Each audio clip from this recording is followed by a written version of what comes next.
everybody. Reporting to you again from the Glamour City, Hollywood. I fundamentally believe the timing is right to get serious about this sector, and there are two reasons for that. The first is the human reason, which is we do have to decarbonize the economy. We do have to invest, and if we don't, we're going to face some really serious situations. But the practical point of the matter is that things are changing quickly, and we're really starting to see an acceleration of the physical risk of climate change, these governments and social trends, and most importantly, these new technologies coming along. I really fundamentally believe that business globally is going to go through a dramatic revolution in the next couple of decades as it decarbonizes. And the analogy to that, and the one that actually the dean and I speak about a lot because he's a data scientist by training years ago, is the digital technology revolution. You know, when I graduated from business school, and that was 3 decades ago, you know, someone had sort of whispered in my ear and said, the thing that's going to change all business and therefore all investing is digital technologies. It's going to affect everything, everywhere. Just remember that. If I'd known that, that would have been a pretty helpful thing to know. Well, you know, of course, that's that's not the way the world works. But you know, some smart people did start to see that pretty early on and understood that and adapted to that faster than others. And that's the past 30 years. And I think what I'm trying to do through the book and our conversation alike, I'm not whispering, I'm saying more loudly than that, but I'm saying the next 30 years, it's going to be about the impact of climate change and how our global economy changes as a result of that. And you want to be at the forefront of that as an investor and as a human.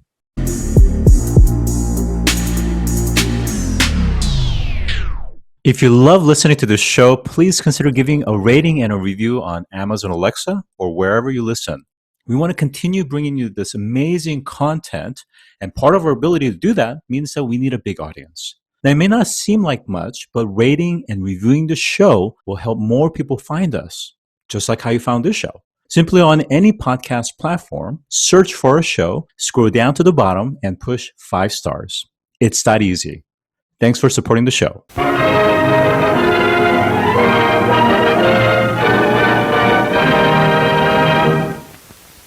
Today, I'm joined by Dr. Bruce Usher, Professor of Professional Practice, and Elizabeth B. Strickler and Mark T. Gallogly, Faculty Director of the Tamer Center for Social Enterprise at Columbia Business School. Welcome to the show today. Thanks, Scott. Pleasure to be here. So, Bruce, can you tell us about the Tamer Center? So Tamer Center is responsible for anything to do with social enterprise at Columbia Business School. And the question I always get asked is, well, what is social enterprise? And our definition of it is very simply using the tools of business and management to address environmental and social issues. So that can be anything from, you know, ESG investing at one extreme to how to better run a nonprofit at another extreme, and anything in between. Pretty broad overview of areas we work on. Terrific.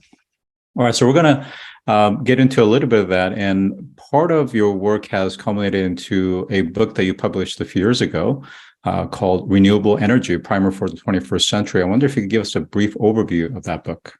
Sure. So quick background on the book. I was actually talking to some friends of mine, highly educated friends, very successful. And somehow we were looking at some solar panels on a friend's roof. And they joked about how the fact, well, solar doesn't really produce much electricity. And of course, it only works with heavy government subsidies, right? And I was like, no, not right, actually. And I realized that there was an awful lot of people I knew, and perhaps a lot of people I didn't know, who didn't understand what was going on in renewable energy. And what's been going on, as I'm sure you and many of your listeners know, is that the cost of renewable power has dropped dramatically, literally 99% over the last 30 years. And the scale of renewables has increased dramatically in terms of providing electricity to the grid.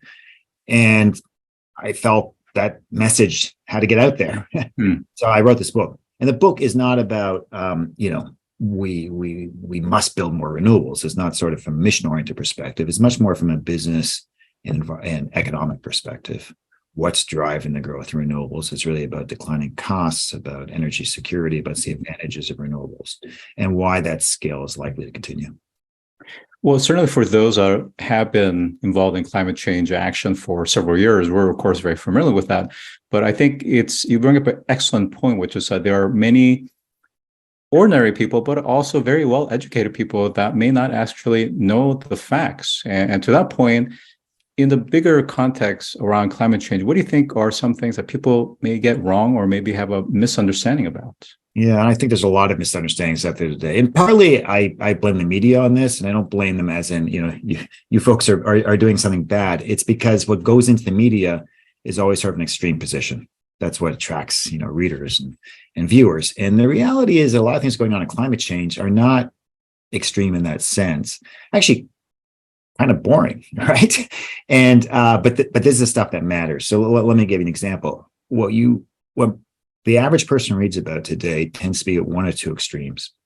Either it's in the area of sort of climate denialists. This is not a big issue. We're over exaggerating. The ESG wars and all of this, and that is incorrect. Climate change is real. It's extremely serious, and we've got about 3 decades to tackle it. The other extreme, which is becoming increasingly common in the media, is what I call the climate defeatist or extremism area. That climate change is so serious and so extreme, and it's too late. We're out of time. Literally, the world is going to end, and that's not correct either. First of all, the world's not going to end. Secondly, we in fact have many of the tools we need to tackle climate change. The reality is more mundane and actually much harder. And the reality is that the technologies exist today and the capital is available today to globally decarbonize about 50% of emissions to get us halfway to net zero being what we need to avoid catastrophic climate change. It's a lot of hard work to do that. It's really about taking those technologies, primarily renewables, electric vehicles, some energy storage technologies, and scaling them. It's not that we're not doing the right thing. We just need to do an awful lot more of it. And I guess that's not that exciting a story. And then there's the other 50%. And the other 50% is in the area of climate tech. Those technologies often exist today. You and many of your viewers are probably familiar with them, but not yet commercially competitive. They're certainly not yet at scale. And that's another whole challenge we need to do. So I think there's a real misunderstanding about what's happening with respect to climate change, what the potential is to address it, and what needs to be done. And the last comment I would make is I think there's a misunderstanding about where we are at the moment in terms of decarbonizing. And there's a number of countries, big economies, Germany, the UK, that have already dramatically decarbonized. Germany's emissions are down 40% during a period when its economy grew 46% the last couple of decades. So that's an extraordinary decarbonization. The US greenhouse gas emissions peaked in this country in 2007. We have been decarbonizing. Now, not fast enough, not nearly fast enough, and not aggressively enough. But I think if you ask, so many people say, are greenhouse gas emissions in the US going up? The answer was always going to be yes, because that's what they believe is going on. That's actually not true. So, one of the things that I appreciate about the way you're framing this is that oftentimes we do get experts that tends to lean more towards we are very much at the frontier of catastrophic human species annihilation when it comes to climate change. And when I ask a question of what can be done, they talk about policies, they talk about larger things, but again, how do you actually actualize that? How do you start to execute on a large scale? And there's a big question mark, and it's fairly nebulous and kind of ends up with, hopeful, but not sure exactly how to proceed. Which brings us to your latest book, Investing in the Era of Climate Change, which focuses on the role of investors, which is something that we've been talking about for actually many years, is that they actually play a very important role. And not just, I think, in terms of just capital, but smart capital and expertise in those respective fields, whether it's nuclear fusion, whether it's different types of renewable energy that's outside of that, to some of the electrification efforts and storage and so forth. Why should investors look at climate mitigation adaptation not as a cost center, an ESG obligation, but as a major investment opportunity? Yeah. Before I respond to the question about why it's a major investment opportunity, because it is, but let me first just make sure we're all on the same page about why investing capital is just so important. And to put it in a very simple context, we've spent 300 years since the Industrial Revolution building a global economy that's been pretty successful, producing prosperity and food and housing and so on for the vast majority of people's planets. And that happened because of investment. It was investment over a long period that created that economy. Well, that great economy we have has an enormous catch. And that catch, of course, is greenhouse gas emissions and climate change. So now we have about 30 years to take that economy and entirely decarbonize it. In other words, to rebuild it, literally physically rebuild our global economy. And the only way you rebuild an economy is by investing in the economy, investing in the projects, the technologies, everything we need. So without investment, you don't rebuild. Without rebuilding, we cannot decarbonize. From the investor's perspective, there are two reasons to make those investments. One is because you want to help accelerate decarbonization of the global economy, sort of the moral argument. But there's a very practical investor argument. There's some really good reasons as an investor, whether or not you care about climate change, whether or not you perhaps even believe in climate change, why you should be investing. And what's going on at the moment, and this is fairly recent, and this is actually why I wrote the book now. I could have written the book 10 years ago or maybe even 20 years ago when I first got involved in this field. I wrote the book now because there's four major trends that are really affecting investors in this space. And the first trend is kind of the obvious one, which is the physical reality of climate change is manifesting itself. We're starting to see the actual impact of climate change. And this is important in the sense that, when you don't see something or feel something, it's kind of hard to take action against it. Now we see this heat waves in the West and wildfires and other parts of the world, extreme heat in places like India and so on. And that physical manifestation is starting to create a second major trend, which is changing social norms. So you now see particularly young people, but all peoples in many countries, starting to really change their way they think about this. And this is important for business and investors in two ways. Consumers. So consumers are increasingly saying, well, I want to buy products from sustainable companies. They starting to reflect that in their purchase decisions. And employees are increasingly showing that they want to work for companies they believe are sustainable. And if in the world of business, your consumers, your employees are two of your most important stakeholders. And then your third stakeholder, of course, your investors. And now investors are saying they care about this issue. So those macro trends and the social norms are there. The third trend is connected to the first two. You get the physical manifestation, you got changing social norms. As a result, governments are starting to take action. Now, governments have always sort of come and gone, and political winds come and go. But increasingly, globally, governments are doing more on this issue. They are spending more. They're passing policies to support decarbonization. Of course, here in the U.S., the Inflation Reduction Act is the biggest government support of all time here in the U.S. Which brings us to the fourth and final trend. And this is the one that actually is by far the most important of the four of them. And that's innovation, particularly tech innovation. So let's step back 20 years ago when I first got involved in this field, 2002. Like I said, it's 21 years ago now. 2002, I think the climate science was already pretty good. We already had a pretty good understanding of what was going on with emissions and what needed to be done to avoid catastrophic climate change. What we didn't have in 2002 were solutions to the problem that would also allow us to maintain strong economies. So there was no way to decarbonize without destroying the economies. Renewable energy was extraordinarily expensive. Electric vehicles essentially didn't exist 20 years ago. And all the other incredible technologies that you and others have been working on, but they didn't exist. So there was no technology to decarbonize. Today, we're in a whole different situation. If you just look at renewable energy, electric transportation, and energy storage, and you put that at scale, you can decarbonize about 50% of global emissions. And then the other 50% are under development. So we're in a very different point in time. So that's the fourth trend. That's the most important trend for investors because investors invest in those technologies. Those big trends, and those are macro trends, and those trends are going to be with us for the next several decades. That's why investors should be focusing on this area today on climate solutions, in addition, of course, to the moral reason. And the last point I'll make about this is flowing down not just in the investment community, but also in the academic community. So here at Columbia Business School, we're a large, pretty traditional American business school, and in the last couple of years, the dean of the business school, Kostis Maglaris, and myself, and a number of other faculty, started to really dig into climate change and what we're teaching our students. And in the last year, we have started really overhauling the entire MBA program to incorporate climate change into both our core courses and expand the number of electives we have so that our students really understand the intersection between business and climate.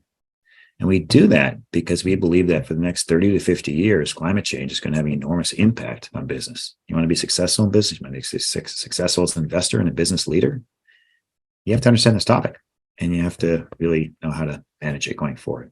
In addition to the fact, of course, that we want our students to go out and help us decarbonize the world.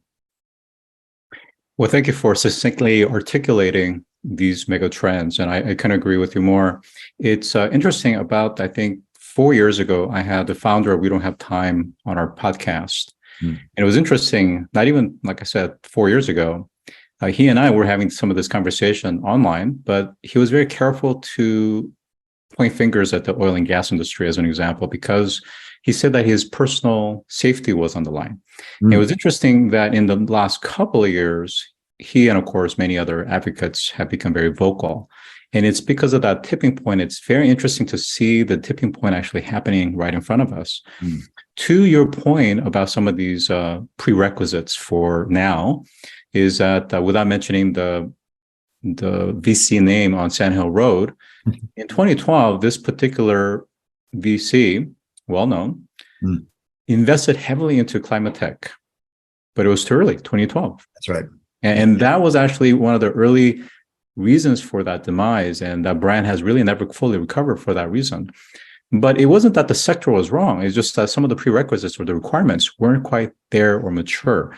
That's which right. Brings us to the framework that you talk about in your book, which is how can the book, as well as this body of knowledge that you're bringing, help investors navigate the dynamic and this transforming global economy, specifically so that they can identify the winners and avoid the losers. Because again, media does a very good job of spinning. So it sounds like everybody, including carbon accounting software and so forth, are doing great things. Yeah. But not everybody's going to win. So what are the factors that needs to be considered? Yeah. So first sort of big factor I'd say is investors need to pick a strategy going forward, or sometimes strategies, and have a long-term vision around that strategy. And I say long-term because there's short-term things that happen that can throw one off the strategy, like, for example, the war in Ukraine, which has upset oil and gas prices and so on. And the book outlines 5 strategies. I don't want to take the whole podcast going through those, but the important point is to pick a strategy. Some investors will pick strategies like, avoiding risk or divestment or ESG investing, which is a little controversial at the moment. These strategies are all good strategies. I don't think they're the most impactful strategies, but they're important ones to understand. And then there are 2 additional strategies I do want to spend a minute talking about, which is a thematic impact investing strategy or a impact first strategy. And a thematic strategy is simply saying, look, I see certain themes that are happening here. For example, the growth of renewable energy. I want to finance those themes. I want to understand those themes really well. I understand the risks and the opportunities. I want to understand where I want to invest in that value chain and go really deep into that. And investors who do that have the opportunity, I believe, to enjoy very good risk-adjusted returns and also have a real impact on climate change, because those investments are the ones that are going to allow us to scale many of these technologies, right? Those thematic investments. And then some other investments will go for impact first investments. And impact first are those that you're taking additional risk. These are sort of investments that, say, Bill Gates or other very high net worth individuals are willing to make. Now, to you more specific questions about what to look for and how to pick the winners from the losers, this gets pretty complex, and the book spends a lot of time on this. But I think there are a couple of points I want to touch on. The first is trying to understand: are the incumbent companies going to end up dominant in a space, or is it going to be a disruptor who's going to win? And I think on the surface, sometimes people tend to just assume that the new disruptor are always going to come out on top, And this is not always the case. This works in sectors where the incumbents have a very hard time adapting to change. And a classic example here is the automobile sector. How did Tesla, and I know Tesla suffered in the past year, but it's still the world's most valuable car company. How did Tesla go from a startup, and we haven't had a successful automobile company in America since World War II, to be the first startup that succeeded and literally became the most valuable car company in the world? And the answer is, it's not that the other car companies didn't understand the technology or Tesla had any unique technology the others couldn't develop. It's because those incumbents literally couldn't create the organizational change inside them. They couldn't cannibalize their own gasoline-powered vehicles. They couldn't make those changes fast enough.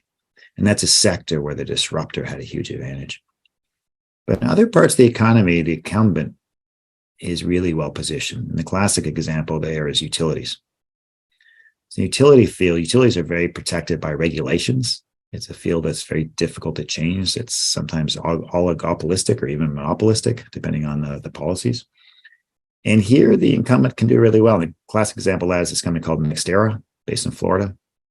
It was a sleepy little utility down there called Florida Power and Light. It changed its name, but more importantly, it recognized that the utility sector is going to decarbonize, it's going to move away from fossil fuels to renewables. Today, NextEra is the largest owner of renewable energy assets in America. It's the most valuable utility in America, and it's probably the toughest competitor in America in the renewable energy field. Renewable energy developers recognize NextEra as a real leader in this space. So that's where the incumbent used its advantages to win. The last thing I would say about picking winners and losers, the one caution, and I mentioned this in the book, that's unique to the climate space as opposed to, say, picking winners and losers in a, say, tech space like AI, which is, of course, also very hard, is the issue of greenwashing. And this is a real issue. Companies are always going to exaggerate their merits. Everyone markets, everybody wants to, put their best foot forward. But in doing so in the climate space, you get a fair bit of greenwashing, which is exaggeration to the extent that someone's promising something that's they're never gonna get there. They're not gonna be successful. And greenwashing takes two forms. There are those who do it intentionally, they're overselling, they know that it's an untruth. And you want to avoid those because that's going to end badly. But I think there's also a lot of companies that are unintentionally greenwashing, by which I mean they have an intention to get to the place they want to be, for example, to net zero, to decarbonize. But their plans are just wildly unrealistic. It's unlikely to happen. And I think we see a fair bit of that today. We see companies making these net zero promises. And I think many of them are not going to be able to do it as easily as they think. And that's going to cause their investors some heartache. Well, you bring up some excellent points, and thank you for summarizing just a couple of those important key points. Well, going back to the pitfalls or really the challenges that investors are going to have when it comes to identifying those really potentially winning climate-friendly solutions is that it's very complex. And I think the other thing is Ukraine certainly is kind of that unexpected event that has really created some volatility in the oil and gas market. However, we can still continue to expect unexpected nonlinear growth paths. Again, it's not necessarily a great example per se, but I think for the last several years, we've been talking a lot about autonomous vehicles, flying vehicles, you name it. But what we're seeing from a reality on the ground is that the adoption of level 4, the readiness of level 4, for example, really isn't there, which means that all the startups that we're trying to support level 4, level 5 autonomous driving may not be quite ready to go public, let alone survive long enough to get through the global recession. That's right. So there's a lot of nuances. And I think it's not so much wrong about a thematic strategy per se, or a sector. It's that timing. And if you could talk a little bit about that sensitivity of the timing, and how do you know that there's real traction? How do you know that it's going to really scale? And this is now versus 7, 10, 12 years from now. Yeah. So that's a key question, right? When it comes to investment, timing is everything. And, if you're too late, obviously you're not going to do well, but being too early, equally, you're going to fail. And, we've certainly seen that over and over again. Here's a perspective I view this through, and this is actually what I teach my students, which is when it comes to climate change, specifically decarbonization, you want to back the products that aren't just better for the environment, but are better, period. In other words, that at the end of the day, the consumer is going to want that product because of its attributes beyond just the fact it's decarbonizing. And that can manifests itself in a number of different ways. When it comes to renewables, it's very clear the way that you scale renewables is by making it cheaper than the alternative.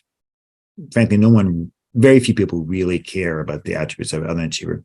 But then there's some other very clever attributes of renewables that people are starting to discover. For example, it provides energy security. So the war in Ukraine is a very interesting situation. Well, it's a tragic situation from a human perspective, but from a climate perspective, a lot of lessons are being drawn from that. And one is energy security really matters, and renewables help provide energy security. Mm-hmm. So in that sense, it's a better product than the incumbent product of burning fossil fuels, not just from a climate perspective, but from the consumer perspective, or say the national security perspective in that case. Electric vehicles are another example. So electric vehicles are at the moment not a cheaper product. They're a more expensive product today, but they're a better performing product for the customer. Most people who drive an electric vehicle prefer the driving experience, faster acceleration, the better handling. It feels better. It's a better automobile. And so at the end of the day, they're going to show a preference for that, particularly as the price starts to get parity. We've got to do this over and over and again in our products. And this is really hard because the reality is almost any of these innovations at the beginning is not a better product. It's almost always a more expensive product. It's almost always got some challenges that come with it. If it was obviously easily a better product, it would already be on the market, right? And that's where the timing issue comes in, because when you invest, if you wait for it to be a better product to invest, you're never going to get in early enough to be a successful investor. So what I try to teach my students is don't understand where the opportunity is today in these products, but more importantly, understand what the trends are. Where are these? What are the price points? What are the learning curves behind the costs behind this? What are the consumer uptakes? Where do these lines start to cross? Because if you can see that within a reasonable period, which 3 to 5, 7 years, depending on your investment horizon, and you have conviction around that, then there's probably a good investment opportunity.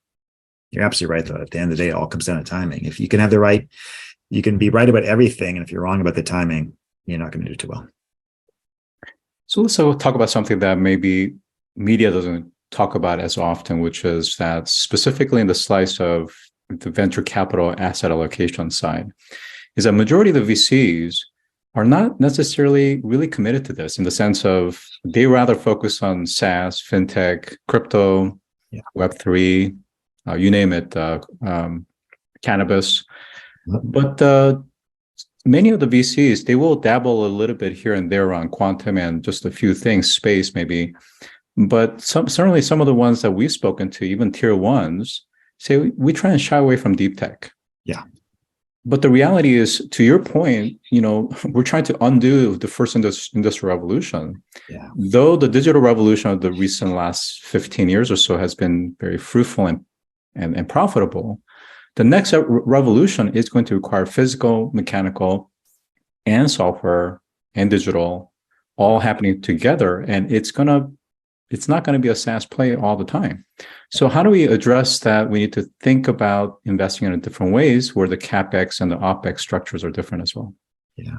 And that's another key point you bring up, because venture capitalists have really enjoyed the digital revolution, right? It fits the model so well. It's asset light.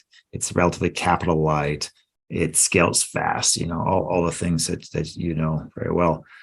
And now this new climate revolution, this decarbonization is asset heavy, capital heavy, long time frames. It all works against the VC model. So the issue is real. What to do about it? That was your question for me.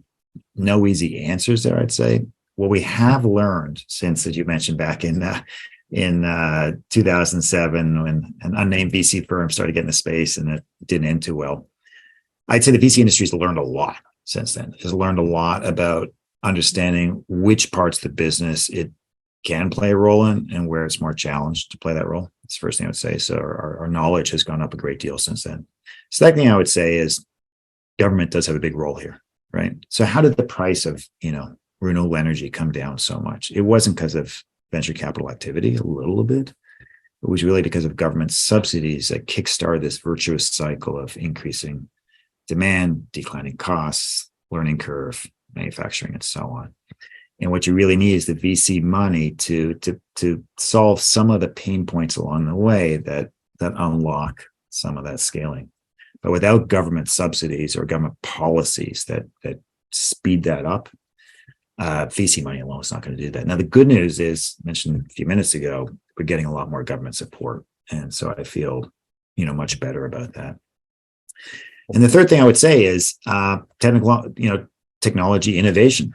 So there's a lot more VCs to consider to invest in that didn't exist before. Some pretty exciting products that maybe they're not competitive yet with the incumbent product, but they're getting pretty close. So that additional capital, that tipping point, is closer than it used to be. And the last thing I would say, and this presents both a challenge and opportunity for the VC industry, is more and more in the climate tech space. I think we see it's not just pure traditional VC. When I say traditional, I mean the GPLP model type VC, but often you got a lot of corporate VC money involved because corporations are looking at the strategic necessity of dealing with climate change, either as defensive strategy or an offensive strategy. And you've got a lot of family offices and sort of more impact first investors who are willing to put capital into this space as well. So I think in many cases, you're seeing firms with perhaps slightly different rationale for investing in this space, working together and putting capital to work. But I wouldn't minimize the challenge. And in terms of the VC industry in this sector, it's a tough sector. So as a final concluding remark, what's your final message to investors that are listening, and why this sector that you're talking about around climate solutions is so critical now? So the final message I would say is I fundamentally believe the timing is right to get serious about this sector. And there are two reasons for that.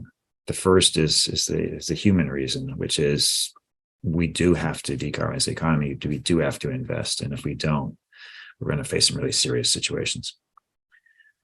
But the practical point of the matter is that things are changing quickly. And we're really starting to see an acceleration of the physical risk of climate change, these governments and social trends, and most importantly, these new technologies coming along. I really fundamentally believe that business globally is going to go through a dramatic revolution in the next couple of decades as it decarbonizes. And the analogy to that, and the one that actually the dean and I speak about a lot because he's a data scientist by training years ago, is the digital technology revolution. When I graduated from business school, and that was 3 decades ago, someone had sort of whispered in my ear and said, the thing that's going to change all business and therefore all investing is digital technologies. It's going to affect everything, everywhere. Just remember that. If I'd known that, that would have been a pretty helpful thing to know. Well, of course, that's not the way the world works. But some smart people did start to see that pretty early on and understood that and adapted to that faster than others.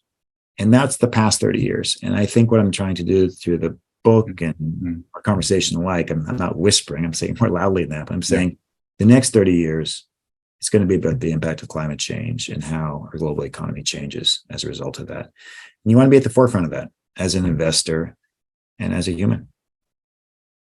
And with that, I have been joined by Professor Bruce Usher and Faculty Director of the Tamer Center for Social Enterprise at the Columbia Business School. Thank you for joining today. Thank you, Scott. It's been a real pleasure. If you've enjoyed this episode, take a moment to rate our show on any podcast platform that you listen to. Scroll down to the bottom and push 5 stars. It's that easy. And as always, thanks for listening.